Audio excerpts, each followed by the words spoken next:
The Stork and the Crab. Once upon a time, in a beautiful forest, there was a large, sparkling lake. The lake was filled with fish, plants, and many other creatures. The sun would shine brightly on the water, making it sparkle like diamonds. Among all the animals, there lived a wise and graceful stork. This stork was known for its long legs and sharp, keen eyes. Every day, it would stand at the edge of the lake, waiting for fish to swim by, and with one swift motion of its long beak, it would catch them.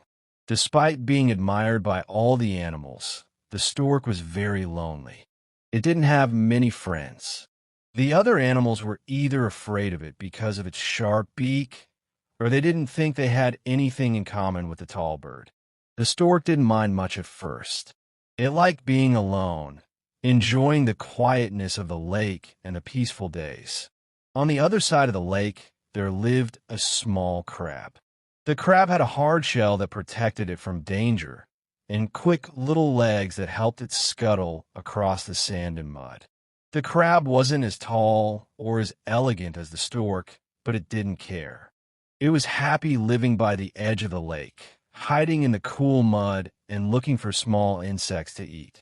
The crab, however, was not very popular. The other animals often laughed at it, calling it slow and silly because it couldn't fly like the birds or run as fast as the other animals. The crab, though, was not bothered by their teasing.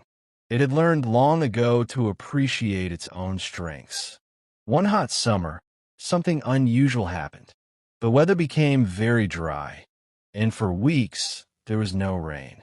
The water in the lake slowly started to disappear. The fish that once swam in the clear water could no longer be found, and the plants along the shore began to wither.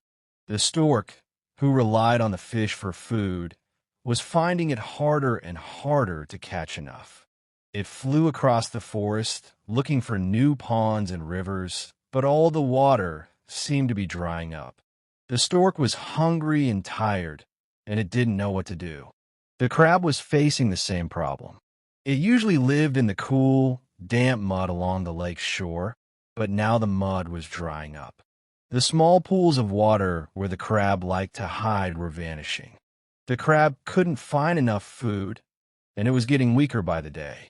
One day, the stork was standing on the shore, looking at the shrinking lake. It felt hopeless. Just then, it saw the crab scuttling slowly along the dry earth. The crab looked tired, and its movements were slow and weak. The stork, feeling sorry for the little creature, called out, "Hello, crab. You look like you're having a tough time. So am I. The water is disappearing, and there's no food for either of us." The crab looked up at the stork with tired eyes. "Yes, the lake is drying up. There is no food, no water, nothing. I don't know how much longer I can survive." The stork thought for a moment, then said, "I have an idea. You and I are different, but maybe we can help each other.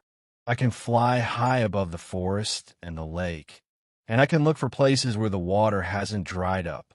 I can search for food in places you cannot reach.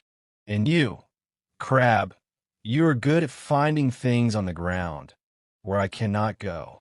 Maybe together we can find enough food to survive." The crab looked at the stork, surprised by its offer. "You'd help me? But you're so much bigger and stronger than me.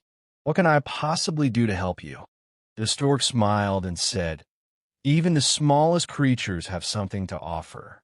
I believe that if we work together, we can both survive." The crab thought for a moment, then nodded. "All right, stork, let's give it a try. Together, maybe we can find a way."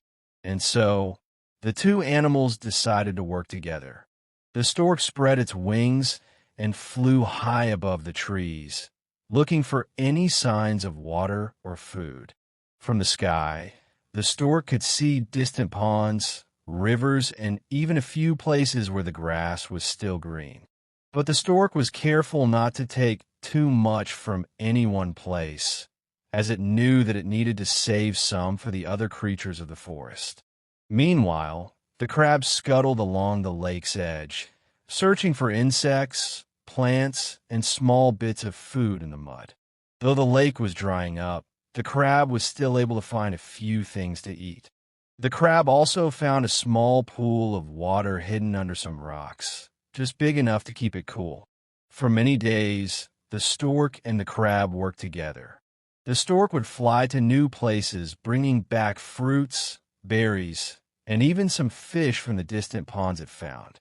The crab would search the ground, finding plants, small insects, and bits of food hidden under the dried-up mud. Soon, the two animals grew stronger. They didn't have to worry about food anymore because they shared what they found. Even though the lake was still drying up, they had each other, and together they managed to survive the drought. As time went on, the stork and the crab became good friends. The other animals in the forest saw how the two creatures helped each other, and they began to admire them. The stork, who had always been alone, now had a true friend. And the crab, who had always been teased, felt proud to have made a difference.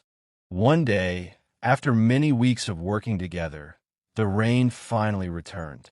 The lake slowly began to fill with water again, and the forest became green and alive once more. The stork and the crab celebrated by sharing a feast of fish and berries. From then on, the stork and the crab were never lonely again.